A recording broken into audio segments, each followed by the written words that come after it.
Hey, good morning to everybody. Happy Saturday. It's Daryl here. It's bright and freaking early, man. You know it. It's 3:30 a.m. here in Connecticut on the East Coast. Okay, let me say this. I came across two stories this morning, and they really have me think. They really have me rethinking, not rethinking my opinion of trans people, but using a little more empathy. I talk about empathy a lot on my channel. Well, this morning I got a lesson in empathy. It hasn't altered my support for the trans community, but it has me realizing, using empathy myself, which I never did, into why some women, like the women on the right, are upset that they feel they're being replaced. That's not right. Trans people, it offends them. And I didn't understand this, and I talked about, I kind of poo-pooed it in other videos and everything, and something popped up today, and I think it's a false story, and it doesn't change my opinion on the whole trans rights thing, but it made me use empathy to realize how other people feel, which is important. The second story is about the Dalai Lama, and here is a story about how things aren't always as they seem, how they look. Sometimes how things look and how they really are two different things. All right, let me start with the first one here. Tommy Lee from the band Motley Crue. I believe it was on Instagram, Tommy Lee Land, or on Twitter. I'll have the link down below. He reposted a rant by a woman on One America Network, One America News, One America Network, whatever it is, that far right network. And this woman was ranting, kind of like I guess they call it like a fever dream or something, where she's all, she's terrifying people. What's next after this? This is what Tommy Lee reposted. The clip will be down below. He reposted this. And the woman was ranting about what's next. She started talking about people and trans disabled or transracial, which are things I've never heard of before. And meaning people that all of a sudden think that, that they're Caucasian, but they identify as black. Or people, and then she started bringing up these other examples. And this is, I still think this is bull. I think this is an argument about different episodes of mental illness. She brought up the trans disabled people, supposedly, about somebody that harmed themselves by removing their arm or blinding themselves. And she used this, it reminds me of the argument against gay marriage. Well, what if somebody wants to marry a cow next? Or what if somebody wants to marry a tree next? Where's it going to stop the madness? And that's what I saw when I looked at this. I think she's taking rare instances of mental illness and using it to scare people. What's next after trans rights? But something good came out of this for me, I believe. Okay, why do I think this is mental illness? Because, look, and this is just, like I said, this is just opinion. It would take me a while to really, if I'm going to research this, it's not just going to Google, I'm just going to be Googling things. I'm going to have to really, I'd have to really look into this. But my initial opinion is that with transgender people, these are instances where these people are displaying or feeling like that they're just gender dysphoria from an early age, and it causes, in some cases it causes them self-harm and stuff like that, because they feel like they're in the wrong body ever since they were young children. And there's tens, thousands of people across the world or across the country that have this, and it makes me believe it's a real thing and it should be acknowledged. Now, the trans racial thing and the trans disabled thing, it seems like cases of mental illness, and it's just being used to scare people, like saying somewhere in the world somebody married their dog. Oh my gosh, now we can't have gay marriage because everybody, I think that's what this person on One America News is obviously doing here. And Tommy Lee fell for it. He's one of those people that just, I'm disappointed in Tommy Lee.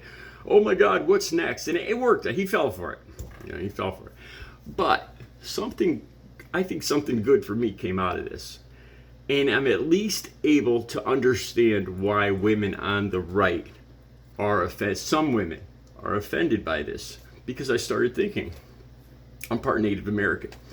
What if there was just, somebody that was say German and Irish descent living here in America, and all of a sudden they said, no, I'm Cherokee, man. I identify as Algonquin. I identify as Cherokee, as Micmac. And right off the bat, that would offend me. It would bother me. Somebody taking my identity, pretending to be something they're not. And for a not a brief instant, but I started to understand at least how some women could be offended by this. And when you get empathy, then it's easier to communicate with other people. In other videos, I kind of poo-pooed it. I just said women shouldn't feel like this. It's ridiculous. Of course they're not trying to replace women. But now at least it hasn't changed my opinion of trans rights. But I can understand how these women feel and why they feel that way. And then I'm better able to communicate, instead of just dismissing the way they feel, which just divides people further. So something good for me came out of this morning. Honestly, I think the whole racial, trans-disabled thing, this is my opinions, just right off the top of my head. I haven't looked into it at all, but I think it's mental illness. I think it's One American News using it to scare people, just like they did initially with gay marriage. Oh my God, people are going to marry their dog or their cat next, and it's an exaggeration. Fear-mongering is what it is, and Tommy Lee fell for it. That's my opinion on that. The links will be down below for that. Next, the Dalai Lama. Now, you guys know, I've talked about this before, and it's a horrific part of my life. I was groomed and sexually abused. And when I initially saw this clip of the Dalai Lama with the young boy asking him to touch noses and then to suck his tongue, I didn't know what to make of it.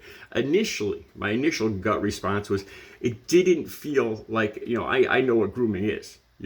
This guy, the guy that groomed me, it was a slow process where he buddied up, on the side of me, pretending to be something he wasn't, and then to manipulate me.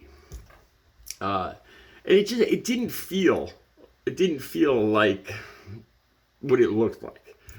And in the back of my head, I'm thinking, there's got to be something missing from this. He misspoke. Is he getting older and he didn't? Was it something lost in the translation?